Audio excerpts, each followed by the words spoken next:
하나님의 말씀 교독합니다. 히브리서 8장 1절에서 6절의 말씀입니다. 1절 읽겠습니다.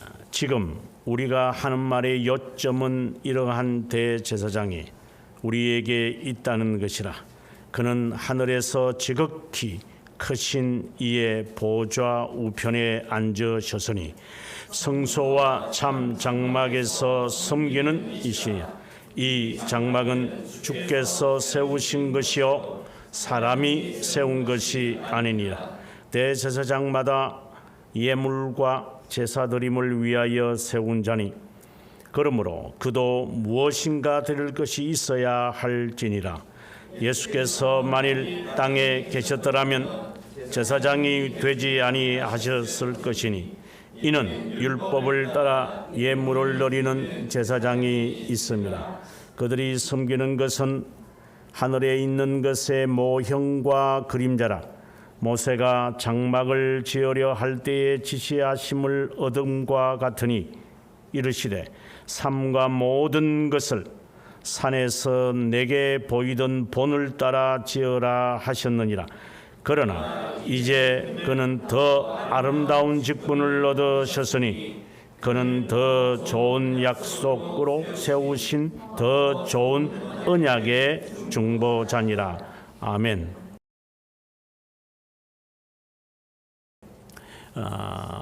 일반적으로 개혁 신앙을 언약 신앙이라고 그래요. 언약 신앙. 언약이라는 이 말의 의미가 무엇인가 오늘 말씀을 통해서 우리가 한번 증명해 보았으면 좋겠습니다.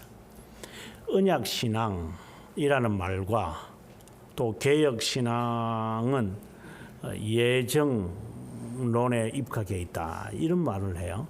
그러면 예정이라는 것과 언약이라고 하는 이 개념의 연관성을 짓지 않고 예정론은 예정론이다, 언약신앙은 언약신앙이다 이렇게 돼버리면 그것은 개혁신앙을 잘못 해석하고 있는 것이죠. 만약에 여러분들이 언약이라는 이 말과 예정이라는 이 말을 어떻게 연관시키고 있는 것인지, 그것이 자연스러워 것이라면은 이제 그 사람은 개혁 신앙을 가진 사람이다 이렇게 말할 수 있겠죠. 지난번에 그 울산에 가서 강의를 하고 원로 목사님이 저에게 했던 질문 가운데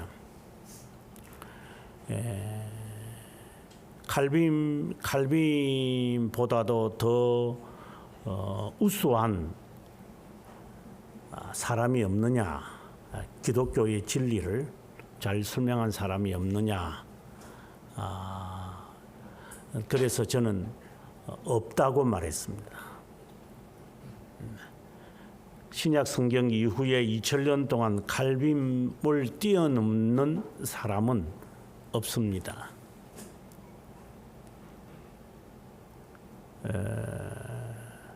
그 이유는 성경을 이 사람만큼 더 명확하게 포괄적으로 깊게 해석한 사람이 없기 때문입니다. 예를 들어서 감리교회 존 웨슬리 주석을 쓴 적이 있나요?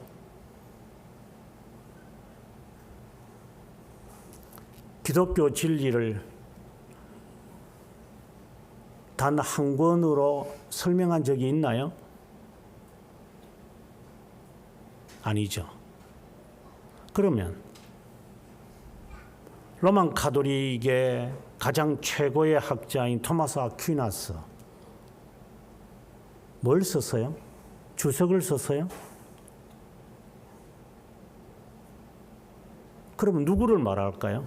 이 세상에서 기독교의 진리를 가장 잘 설명한 사람이 뭐 한번 말해 보시면은 아우구스티누스 주석을 몇 개나 썼는데요. 기독교 진리를 하나로 말한 적이 있나요? 그럼 누구예요, 이 세상에서? 아우구스티누스보다 뛰어난 사람은 없을 텐데. 그러면 아우구스티누스도 아니다. 우리나라에서 판치고 있는 웨슬리도 아니다. 루터는 더욱더 아니고. 그러면 누굽니까, 그러면? 앞으로도 있을 것 같은가? 저는 확신하지만 없습니다. 왜? 제가 신학을 할 수 있는 한 많이 해봤지만 그때 당시의 사람들은 이제 라틴어가 그냥 자연스러운 사람들이에요. 그 사람들은 라틴어는 죽은 언어죠. 하지만 라틴어가 자연스럽지 않으면 학문의 세계는 절대 못 들어갑니다. 어느 누구도 마찬가지입니다. 히브리어 헬라어는 몰라도 되지만 학문의 세계를 말합니다. 독일어도 몰라도 되고 프랑스어를 몰라도 되지만 라틴어를 모르면 음악도 못하고 예술이란 예자를 언급하지도 못합니다. 라틴어는 그만큼 학술적 언어입니다. 노래 부르는 애들이 다 그 대부분이 라틴어로 불러요. 뭐 이탈리아어지만. 그림 연구에 있어서 라틴과 관련되지 않으면 해석이 안 돼요. 근데 그만큼 뛰어난 사람이 우리나라에 없다. 저는 그렇게 봅니다. 그럼 세계적으로는 뭐 얼마나 될까? 로만 카톨릭 학자들은 제가 잘 모르니까. 하지만 나온 책을 보면 알죠. 마치 우리가 한자를 공부하는 것처럼 그들은 로만 카톨릭 학자에게서 제가 라틴어를 배웠지만 그들은 라틴어를 잘해요, 실제로. 하지만 고전의 라틴어와 중세시대의 라틴어와 그리고 종교개혁 르네상스 시대 이후의 라틴어 근대까지 하는 성격이 달라요. 우리나라 언어도 다른 것처럼. 라틴어를 뛰어넘지 않으면 신학은 불가능합니다. 그만한 뛰어난 사람이 없다는 말을 아니면 읽을 수는 있겠죠. 그것을 자유자재로 쓸 수 있는 사람은 거의 없습니다. 에딘버러 대학교에 가서 제가 박사학위를 받기 위해서 당시에 데비드 라이트이라는 지금은 돌아가셨는지 모르겠어요. 제가 사사를 받고 박사 공부를 하고 싶다고 했을 때 저한테 제일 먼저 질문하는 게 뭐 영어 잘하냐 이런 걸 따지는 게 아니라 너는 라틴어를 배워야 한다. 그래서 라틴어 배웠다 이러니까 그런 라틴어 말고 다시 배워야 한다. 배우는데 또 배워야 되니까 제가 기분 되게 나빴죠. 그 말은 읽을 줄은 안다라는 말인데 데비드 라이트의 하는 말은 읽어서 되는 게 아니라고 하는 말이었어요. 그래서 제가 포기를 했습니다. 학문의 세계에서 라틴어를 자주자재로 할 수 있는 사람은 세상에 그렇게 많지 않습니다. 라틴어 교본을 보면 압니다.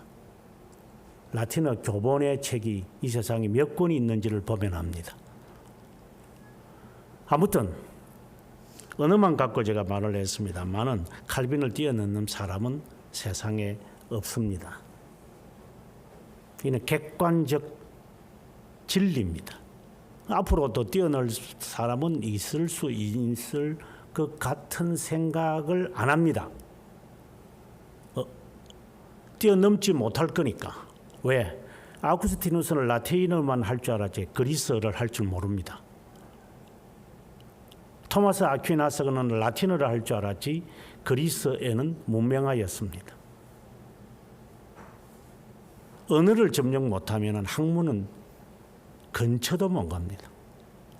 그런데 누가 그리스어와 라틴어와 헬라어와 그리고 히브리어를 자주자주로 사용할 수 있는 사람이 이 세상에 별로 없습니다. 손가락 숫자도 안 됩니다.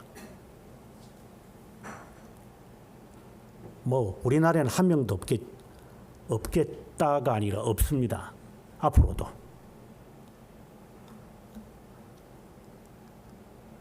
칼빈을 뛰어넘을 수 있는 사람은 없다라는 말입니다. 그가 성경을 연구하고 난 다음, 그 전에 이분은 설교할 때마다 그런 히브리어 성경을 들고 오고 헬라어 성경을 들고 와서 설교합니다. 그 주석도 있는 것도 아니죠. 본인이 주석을 하는 거니까.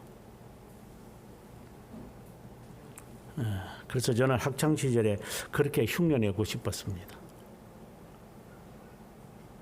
그거는 불가능한 것이었지만 아무튼 그가 성경을 읽고 그리고 연구하면서 밝혀낸 것이 오늘 우리가 이야기하고자 하는 언약 신앙이고 그리고 많은 자들이 이해하지 못하는 예정 신앙입니다. 그럼 이 둘을 어떻게 우리는 조화시킬 것인지를 오늘 본문을 통하여 답을 찾았으면 좋겠습니다. 오늘 이 본문은 앞에서부터 여러분이 착실히 읽었다는 것을 전제를 해야 합니다. 착실히 안 읽었죠? 착실히 읽었어요? 뭐 읽는지 기억나세요?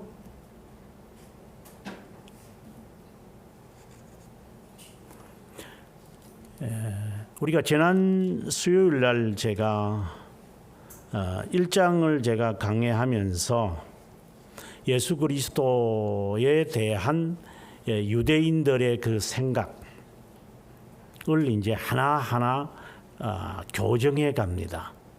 이 저자는 우리가 바울이라고 봤을 때 바울이. 그래서 최고의 위대한 지도자인 모세를 와 비교하고 천사와 비교하고 그러면서 이 히브리서의 이 저자는 갑작스럽게 이제 대제사장이라는 단어를 사용하면서 멜기세덱을 이야기해요. 멜기세덱에 대해서 그는 이제 말하기를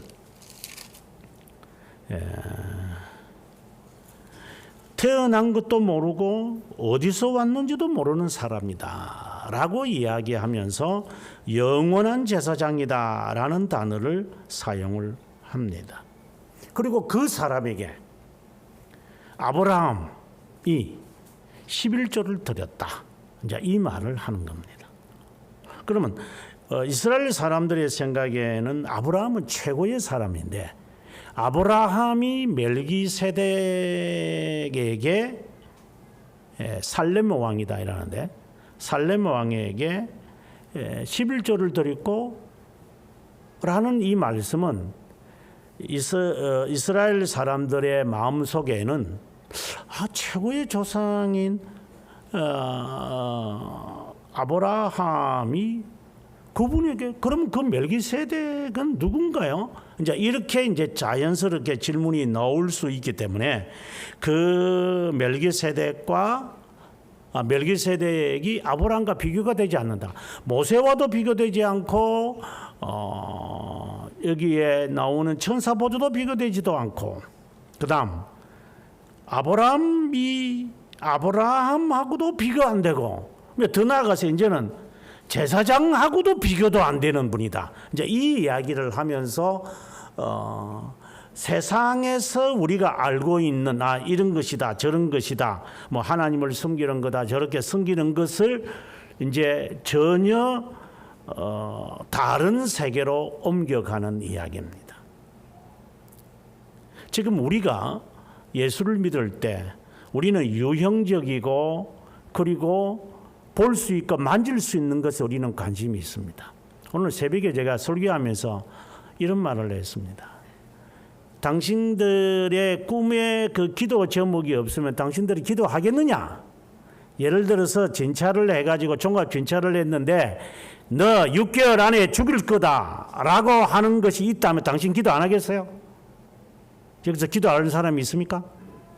지금 해야 될 일을 다 포기하고 하나님 앞에 매달리지 않을 사람이 한 명이라도 있습니까? 매달리지 않을 사람 같으면 예수 믿을 필요도 없고 우리는 우리 일 때문에 기도합니다. 지 자식 아프면 나와서 기도할 겁니다. 일이 안 풀리면 기도할 겁니다. 일이 잘 풀리면 기도 안 합니다. 기도할 게 뭐 있어?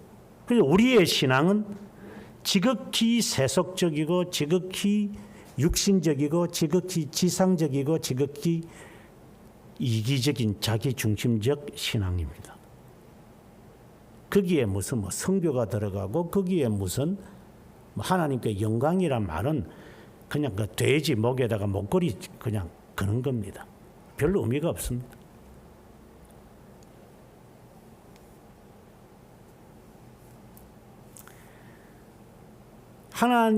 하나님에 대한 우리의 신앙은 지극히 이 지상적이라는 말을 제가 하고 싶습니다. 그런데 이것을 우리의 삶에 이게 몸에 배어 있기 때문에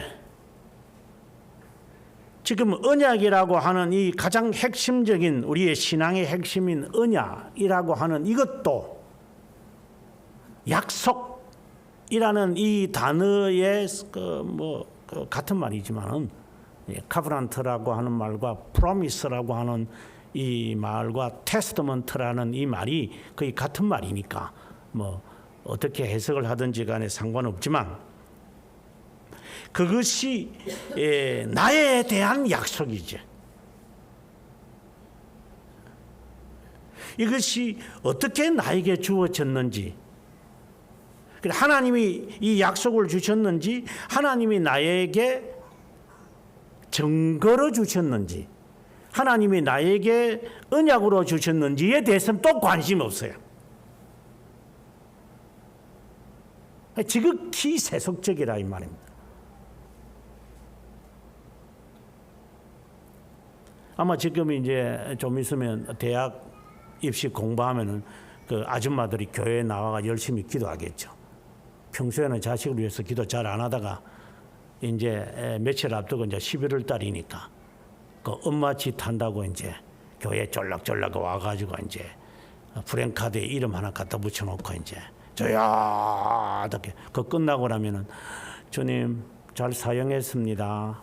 또 다음에 뵐게요. 스님 하고 가는 식으로 그 따위로 신앙생활을 할 겁니다. 하늘에서 왔다는 것에 대해서는 관심이 있는 게 아니라 언약이라고 하는 이 말도 하나님과의 관련이 되어져서 돼 있는 게 아니라 그냥 내가 원하는 바람, 그냥 위시예요, 위시.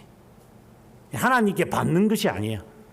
내가 만든 것, 내가 가공한 것, 그게 그렇게 중요해요, 우리는. 그러니까 언약신학이라는 이 개념 자체가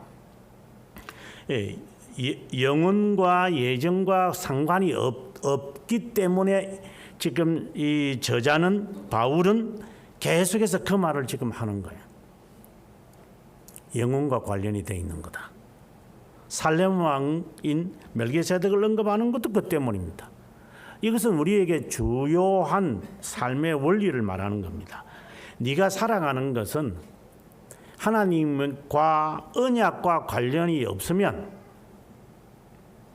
우리가 살아가야 할 이유와 목적이 없습니다. 한번 나중에 살아보십시오. 나이가 환갑이 되고 저는 환갑이 지났으면 한번 지나보십시오. 뭐가 있을 것 같나고 한번 해보세요. 이거 아주 까마득한, 까마득한 거지만 지금도 네가 네 인생에 만족을 못 하는데 뭐 60에 대해서는 네가 만족할 것 같냐? 지금도 불만이 있는 네가 언제 와서 네가 만족을 누리겠어 인생에서 네가?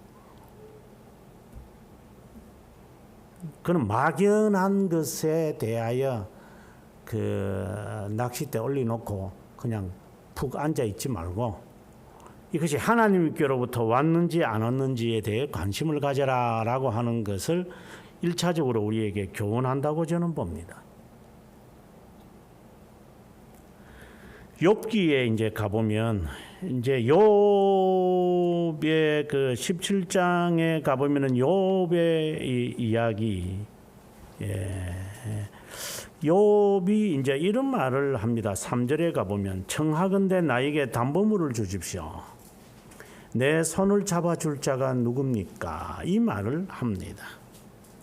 욥이 여기서 이제 16장 18절부터 이제 이야기를 하는데 땅아 내 피를 가리지 마라. 내 부르짖음이 쉴 자리를 잡지 못하게 하라. 내 정인이 하늘에 계시고 내 중보자가 높은 데 계신다. 이건 대단한 발견을 합니다. 지금 이 욥이 지금 나를 위로할 자가 너희도 아니고 재물도 아니고 내 자식도 아니었고 내 배우자도 아니었다. 나의 만족이 하늘로부터 온다. 누군가가 있다. 이게 하늘에 대한 소망에 대해서 이제 욥은 이미 알고 있었지만 이제 구체적으로 접근해 갑니다. 그러면서 기도를 하기를 하나님 제가 이제 죽을 때가 다 됐습니다. 이 이야기를 하죠. 뭐 실제로 나이가 많아서 죽는 것인지 저는 모르지만 그러면서 하나님 저를 중재해 주십시오. 그리고 하나님 저에게 담보물을 주세요. 이 담보물이 바로 언약이라는 말입니다. 그래서 언약은 담보물입니다. 하나님 제가 이 길을 가고 제가 주님을 섬기고 제가 주님께 봉사하고 내가 이 직업을 가지고 내가 꿈을 가지고 살아가는데 이것에 대한 확고한 담보물을 주십시오. 이게 분명한 겁니까? 후회하지 않는 겁니까? 내가 언약의 백성입니까? 이게 하나님께로부터 왔습니까? 내가 다 하고 난 다음에 인생에 가서 쓸데없는 짓 실컷 했구나. 이 말을 할 자입니까? 여러분 인생 자체가 그렇잖아요. 하고 난 다음에 다 후회하잖아요. 끌 하면서 다 지내잖아. 하지 말아야 할 걸 괜히 했는 거. 왜 그랬는지 몰라. 아이고 참. 우리 다 그렇게 10년을 살았던 20년을 살았던 40년을 살았던 50년을 살았던 우리는 그렇게 살아갑니다. 이것이 하나님께로부터 왔다는 우리가 인생을 살아가는 그 담보물이 있습니까? 네가 만든 거가 하나님이 주신 담보물입니까?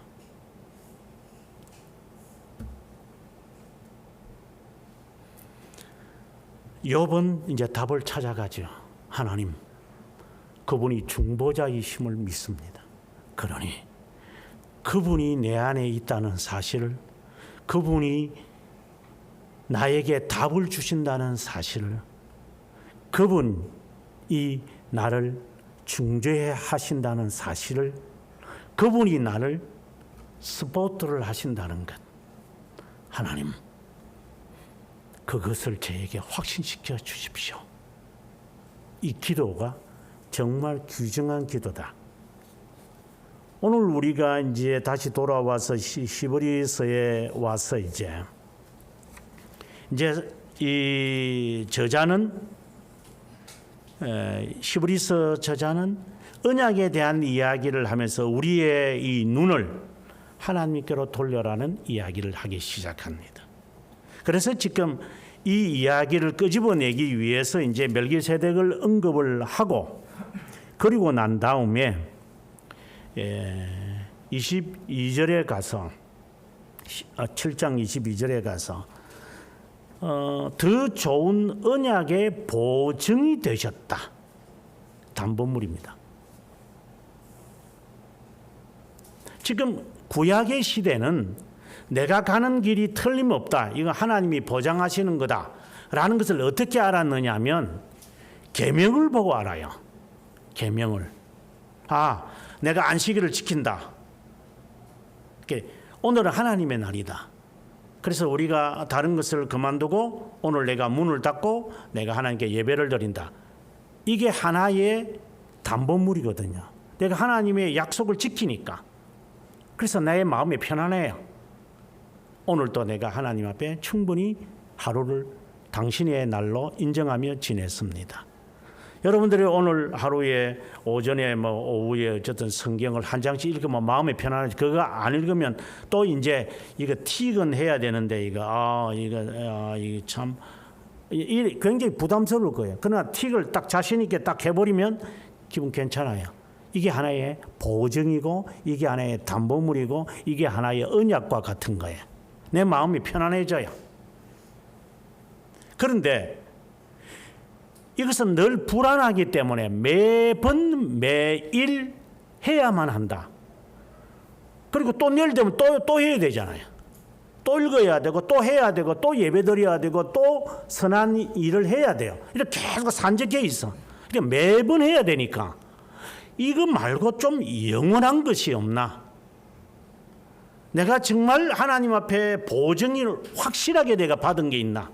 이것이 이제 이것을 설명하기 위해 이제 오늘의 이 말씀이 시작하는 겁니다. 24절에 가보면 예수님은 영원히 계신다. 제사장하고는 다르다. 25절에 항상 살아 계신다. 다르다 이 말이죠. 너희들이 우리 예를 들어서 로만 가톨릭 사람들이 고해 성사를 절을 아무리 많이 지어도 고해 성사를 하면 이 사람들은 마음이 편안해요. 죄를 다 쏟아내니까. 그거는 실제 그렇거든요. 상담을 하는 것도 그런 거잖아요. 내 속에 있는 거 다 말하고 나니까 해결되든 안 되든 일단 속이 편안합니다. 이제 그런 것처럼 이제 제사장의 역할이 그러한 역할이었는데 제사장도 제사장 자신이 부족하니까 자기를 위하여 제사를 드려야 되는, 그러니까 불안한 사람이 나에게 지금 안심을 주는 거죠. 그럼 영원한 안심이라는 것이 없나? 이랬을 때 이제 예수 그리스도를 이제 소개하게 되어져서 8장 오늘 우리가 읽은 1절로 오게 되어집니다. 하늘에서 지극히 크신 보좌 우편에 계시는 분, 이것은 우리가 성천하시고 사도신경에서 고백하듯이 하나님 우편에 계신 자다. 바로 그 말을 지금 하는 겁니다. 지금 앞에서 보았던 그 욥이 바라는 그 중보자, 내가 보장을 받고 싶은데 하나님 제가 이 결정을 하는데 이거 제가 후회 안 하는 건지 확신을 가지면서 내가 투자할 수 있는 것인지, 이러한 보장, 이게 하나님께로부터 오는 것인지, 이 보장이 우리에게는 없는 가운데서는 거의 다 하거든요.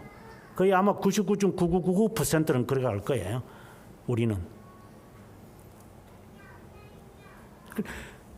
보장이 있는 것, 하나님 우편에서 예를 들어 우리가 그래서 이걸 이제 가식적인 것이 많이 나오죠. 위선적인 것. 제가 하나님의 음성을 들었다고 하면서 내가 기도하는 사람이니까 이런 거짓된 보장과 보증을 이제 해서 자기가 마치 하나님께 뭔가 응답을 받는 것처럼 지가 만들어내 놓은 것은 짝퉁을 하다 보니까 이 가짜들이 많아가지고 그것처럼 이제 이런 보장을 마치 지가 받은 것처럼 그렇게 이야기하는 거죠. 그리고 2절에 가서 성소와 참 장막에서 섬기는 이다. 그분은 벌써 이제 다른 이제 사람이 만든 장막이 아닌 분, 그 다음에 또 대제사장이라고 이야기하면서 3절에 가서 예물과 제사를 드림을 위하여 세운 자니 그도 무엇인가는 드려야 할 것이다. 그분이 이 세상에서 자신을 제물로 드린 분이다. 이제 이 이야기를 이제 하는 거예요. 제사장은 뭔가를 드리는 사람이니까 하나님께 자기를 드리는 분이다.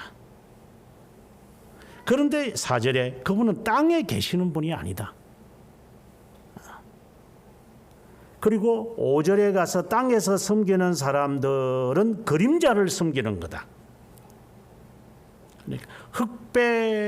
흑백과 같은 모형을 이제 뭐 예를 들어서 뭐 여러분들 가운데 그 저와 함께 여러분들이 이제 외국에 가 보니까 이제 느끼지만 제가 외국에서의 생활을 제 경험이 거기에 많이 있어서 그랬습니다만은 외국에서에 대한 꿈, 뭐 뉴욕, 뭐 우리 흔히 말하는 샌프란시스코, 샌디에고, 뭐 플로리다, 뭐 제가 미국을 이야기한다면 그렇게 할 때 물론 작년에 저희들이 이제 이탈리아를 가봤습니다만은 시칠리아, 뭐 우리가 뭘 지금 시리아 지금에서 지금 큰 어려움을 겪고 있는데 시리아, 뭐 지중해, 뭐 물 하나 다 이 그림자거든요. 가본 적도 없어요. 가보지도 못할 거고. 이게 그렇게 쉬운 게 아니죠. 그게 다 그림자라.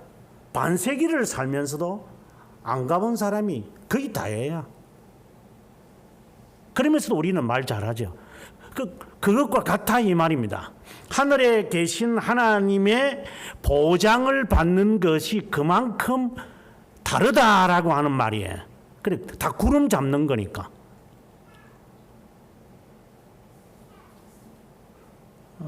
여러분들이 올해 저와 함께 영국과 스코틀랜드를 가봐서 이제 이야기하면 좀 통하겠지만 저는 30년 전에 이미 가본 사람이에요.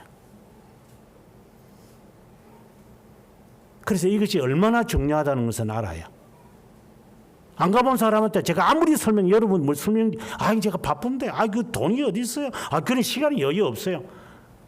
당장 그럴 거잖아요. 언제 그런 데를 갑니까? 안 해요. 제가 할 게 이게 많아서. 이걸 자체를 정죄하는 게 아니라 그런 모습처럼 우리가 지금까지 살고 앞으로 죽을 때까지 그렇게 살 건데 하늘의 것에 대해서 관심을 가진 사람이 그렇게 쉽겠느냐 이 말입니다. 내년에는 없어. 못 가. 우리는 다 그 따위로 살아가거든요. 교회가 딱 지어지면 딱 잡는 게 아니라 이거 뭐 내년에도 시간이 있을까? 아니면 나중에 그러다가 이제 반세기 지나가지고 건강 때문에 못 가고 돈 때문에 못 가고 여러 이유를 대고 또 못 가는 겁니다. 이제 가는 것이 옳다라는 말이 아니라 하늘나라에 대한 소망과 신앙도 마찬가지라는 말을 제가 지금 하고자 하는 겁니다. 그 따위로 살아간다 이 말이야. 신앙도 그 따위로 살겠죠. 내가 지금 형편이 안 돼가지고, 지금은 제가, 시간에 여유가 별로 없어서, 지금 몸이 이래가지고, 내가 지금 저 자식이 안 됩니다. 항상 그 따위로 살아가는 거지. 기분이 이렇다 저렇다. 뭘 하나 도약하는 것이 없고, 뭘 하나 도전하는 것이 없는데 하늘에 소망 이런 거는 그냥 실제로 별로 의미도 없어요. 이제 이거는 형편이 되어야 돼요. 형편만 되면 당신은 형편 때도 안 할 사람이야. 형편 안 돼서 하는 사람은 형편이 됐을 때 하는 사람이지만 안 돼서 못하는 사람은 됐어도 안 해. 인간이 본래 그런 거야. 저는 안 그렇습니다. 그렇다면 당신은 영웅이야.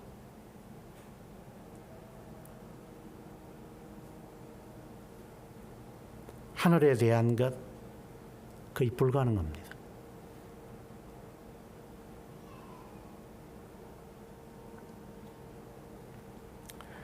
그러나 6절에 가서 더 아름다운 직분, 더 좋은 이 말을 하면서 그 더 좋은 언약 7장 22절에도 나왔던 그 더 좋은 언약, 더 좋은 중보자 그분이 계신다. 이렇게 이야기하면서 지금 언약이 세상에 있는 우리가 보장을 받고자 하는 것과는 대조적인 무엇인가가 있다. 이제 이 이야기를 우리에게 계속해서 지금 이야기를 하는 것이고 그 대표적인 것이 예수 그리스도이심을 밝히려고 하는 겁니다. 그러면 예수님이 그 보증자고 새 언약의 주체자다. 그럼 그 정도는 우리가 알거든요. 그 참 좋네요. 그분을 우리 섬겨야 되겠네요. 자, 이렇게 했을 때 우리가 다 그 좋죠. 누가 되고 싶지 않아서 안 되는 거예요. 안 되니까 못 하는 거죠. 또 대줘도 내가 그 감당이 안 돼요. 우리는 다 그래야 되거든요. 능력이 있든 없든지 간에 그 주어지면 우리는 그걸 감당이 잘 안 돼요.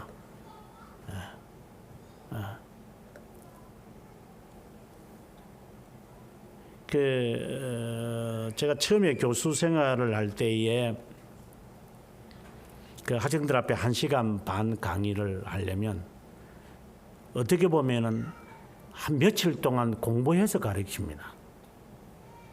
아주 힘듭니다. 이게 요즘은 안 그러죠. 책을 쓰고 나면 그 다음부터는 달라져요.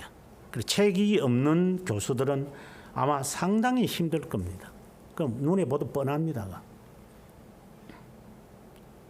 그러니까 준비를 많이 해야 돼요.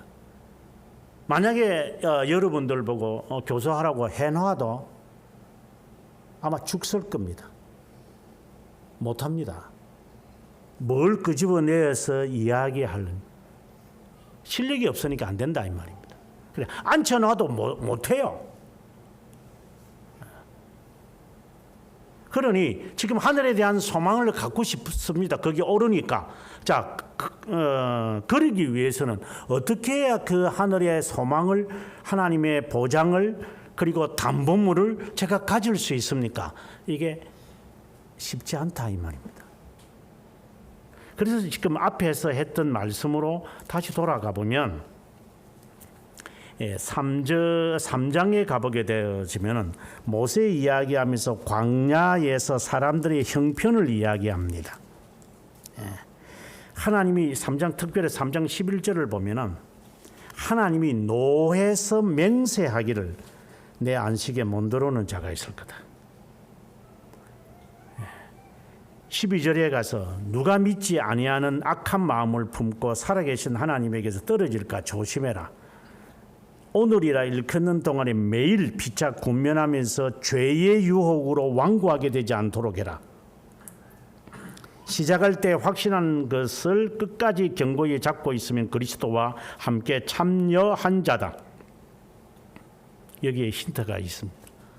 광야에 약 한 100만 명이 넘게 출발을 했지만 가나안 땅에 들어가는 사람은 출발할 때 20세 이하 되는 사람, 그 이후에 20세 이상 되어져, 이거는 뭐 상징적인 뜻이지만 다 광야에서 다 죽고,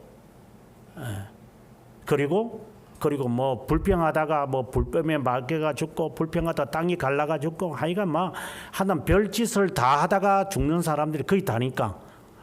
그리고 가나안 땅에 들어가는 사람은 불과 얼마 되지도 않아요.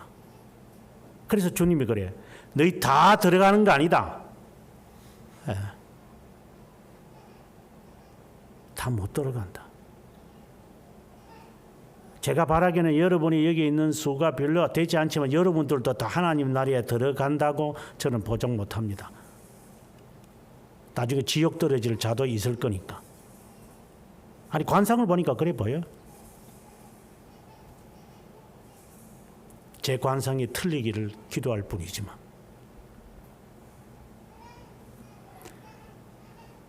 안식에 다 들어가지 못합니다. 우리.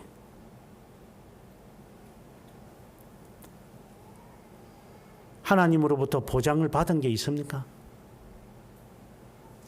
담보물은 있습니까? 뭘 받고 지금 살아가는데?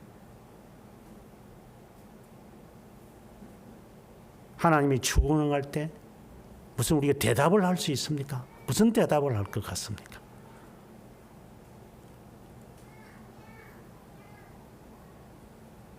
그래서 지금 히브리서 기자가 하는 말입니다. 너 매일 죄의 유혹으로 고집 피우지 않도록 해라.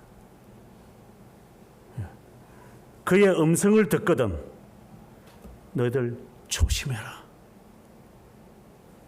그 말씀을 딱 명령을 하면은 순전하게 따라가라. 이 말을 지금 하는 거예요. 여기에 이중성이 있죠. 지금 말씀이 명해지면 그 3장 15절에 보면 그가 그의 음성을 듣거든 너희들 완고하지 마라. 고집 피우지 마라. 여기서 말하는 이것은 베르붐이지만 그 베르붐을 통해 하나님은 하나님 아버지 우편에 앉아 계신 세르모넴을 증거합니다. 네가 말씀을 우리가 말하는 프리칭을 네가 강구하는데 어떻게 예수 그리스도를 만날 수 있을까? 제가 여러분들에게 격려하는 것이 뭐냐?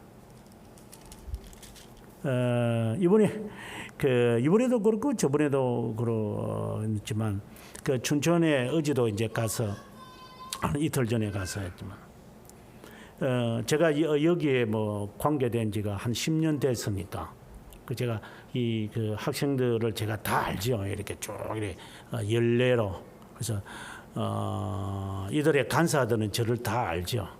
제가 다 가르쳤으니까 이렇게 쭉. 근데 이번에도 그렇고 저번에도 그렇고 이번 기수들은 애들이 조금 제가 개인적으로는 마음에 안 들어요. 그 이유는 이제 이런 거예요. 여러분들 오해하면 안 됩니다. 뭐 오해하든 말든 그냥 알아서 하세요. 전에 기수들은 제가 이렇게 강의를 하거나 이렇게 하면요.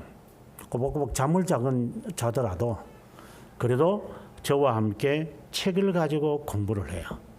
근데 이번 기수 이놈들은 책을 가지고 공부를 안 해요. 그 내가 보면서 좀 희한한 학생들이 다 있다.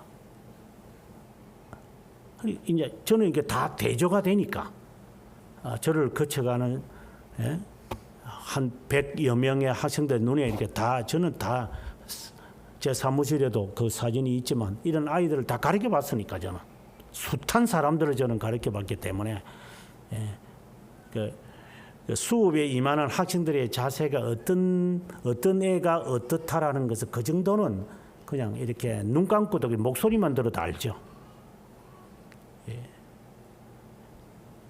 좀 특이해요.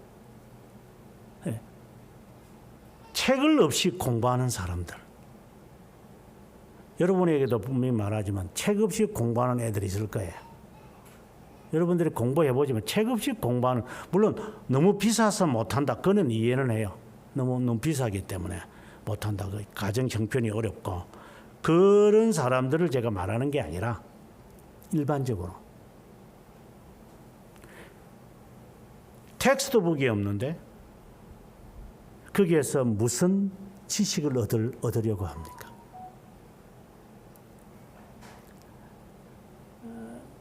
저는 한국에서는 그렇게 안 했는데, 제가 미국에서 공부할 때 이제 수업을 시작하기 전에 벌써 실라버스를 다 줘요. 실라버스는 강의 계획서라고 그래요. 네. 저희들은 학교에 이제 한국에서는 보니까 한 달 전에 저희들이 올리고, 그전에는 이게 닫아놨기 때문에 올리지도 못해요. 물론 올려도 이 공개되어 지금 한 달도 안 돼가지고 한 몇 주 전에 이렇게 공개를 해요. 그러나 그 미국이나 이런 데는 이 실라버스가 이미 다 올라와져 있기 때문에 이 교과서를 이분이 선다라고 하면은 저는 그 실라버스를 먼저 딱 이제 강의 이번에 작년에 있었기 때문에 오늘 한다 이런 건 아니거든요. 있어도 안 할 수도 있기 때문에. 그래서 딱 오픈이 되는 순간, 이런 순간 거기에 실라버스를 다운로드 받아가지고 저는 바로 책 서점으로 가서 책을 먼저 쫙 빼버립니다. 요거 다 사놓고, 그다음에 이건 좀 부담스럽다 싶으면 도서관에 가서 내가 빌려버립니다.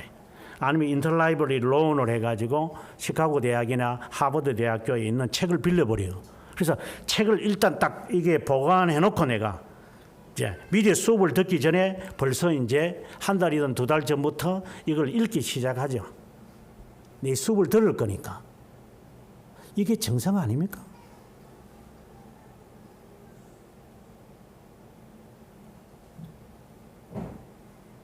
어떻게 공부합니까?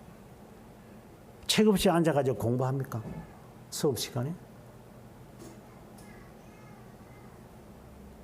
그리스도가 나의 보장이 되는 중보자임을 정말 원합니까? 그러면 그분이 말씀이신데, 그분이 지혜이신데, 그분의 말씀을 사모합니까? 그 말씀이 그렇게 그립습니까? 기다려집니까? 그 기다림이 없는데 말씀 자체이신 그분에 대하여 우리가 내 심정에 무슨 보장을 받습니까? 내가 가시적인 베르붐을 내가 사모했기 때문에 세르모니엄을 내가 안다, 이 말을 하라는 게 아니에요. 이것은 내가 해야 될 의무잖아요. 의무. 정말 내가 하늘의 보장을 받으면서 내 삶을 살고자 합니다. 그것이 정말입니까? 다시 물어봅니다. 네 정말 이 인생을 하나님의 보장을 받으며 살래?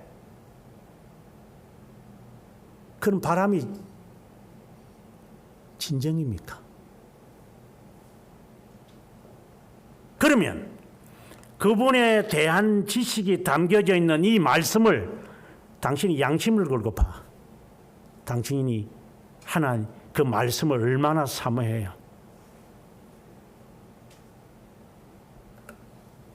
이 계명을 통하여 그들이 언약의 백성임을 그들은 알았어요.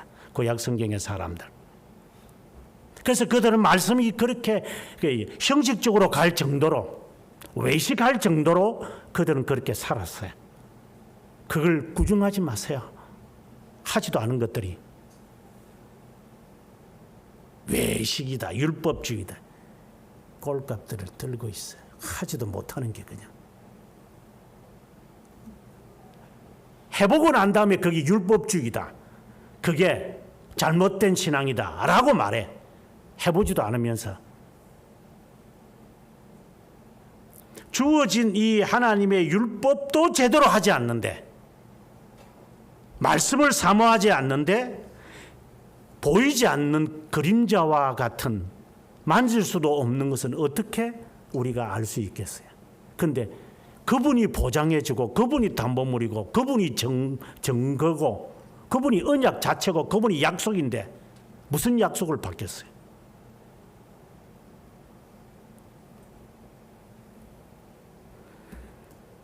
말씀이신 분을 정말 통하여 당신이 가는 이 길이, 그래, 뭐 예를 들면 그런 거지. 내가 보장할게. 주님 정말입니까? 그래. 라고 하는 것, 뭐 따따붙다 뭐 기도 같은 뭐 연불인지 뭐 어제도 어제가 아닌가 월요일 갔을 때 이게 뭐 기도가 뭐 연불이가 너희들 연불하는 거지 기도가 그게 기도를 배운 적도 없으면서 무슨 기도를 하냐 그는 연불이지 내가 이런 말을 제가 학생들한테 했지만 하나님에 대한 나의 분명한 지식을 통하여 그것을 주님께서 기억하시며 그 주님이라 할 때는 성령 하나님께서 나에게 그분을 깨닫게 하시는 것, 이 과정을 불신하고 나는 뭐 직접 받았어요. 이러는 사람은 얼마나 위험하겠어요. 그러니까 책 없이 공부하는 놈이랑 똑같다 이 말입니다. 앉아가지고 잠만 자빠자는 놈이나 같아 이 말입니다. 수업 시간에 보면 다른 거 공부하는 놈도 있거든요. 요즘은 노트북까지 있으니까 보이지도 않고 이것들은. 어떤 놈은 게임하는 놈도 있어요.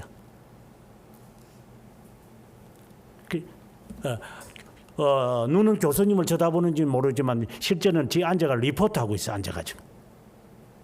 도둑놈 자식들. 어릴 때부터 그런 것만 배워요 이것들은.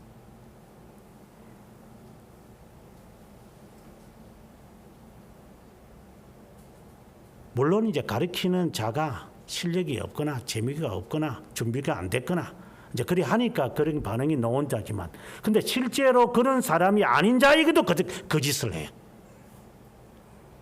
그게 제가 봐왔던 여러분들의 미래입니다.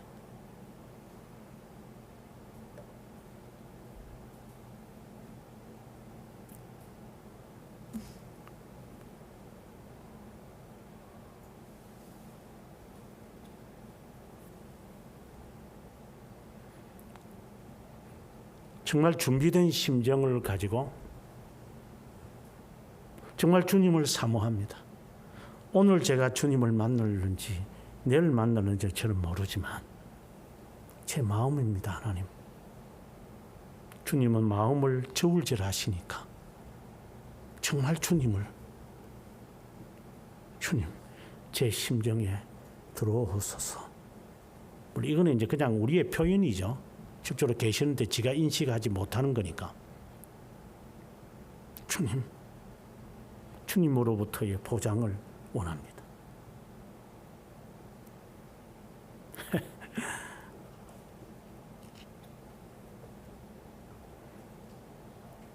그 보장을, 담보물을 인생에서 가지고 살아가는가.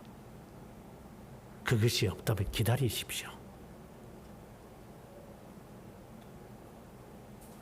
성급하지 말고. 기다리라는 말은 그냥 맹청하게 앉아가지고 자빠자라는 게 아니라 주님, 제가 할 일을 하면서 성실하게 당신의 인재함을 제가 추구할 겁니다. 행여나 제가 길을 걸어갈 때라도 일을 할 때라도 아니면은 사람과의 대화 속에서라도 아니면 제가 혹이나 잠을 잘 때라도 무의식 속에서라도 주님, 당신의 보장이 제게는 필요합니다.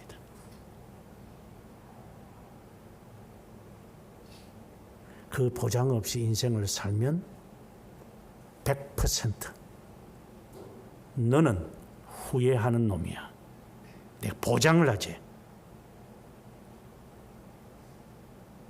하늘에 계신 분의 담보물이 없이 움직이면 너는 100% 후회할 거야. 아니 이것은 지옥 갈 놈들 같으면 상관없어요. 어차피 지옥 갈 놈들인데 뭐 그런 것에 관심 없고 적어도 하나님에 대하여 관심이 있고 구원에 대한 관심이 있다면 후회할 거라 이 말입니다. 후회하지 마십시오. 쉽지 않을 겁니다.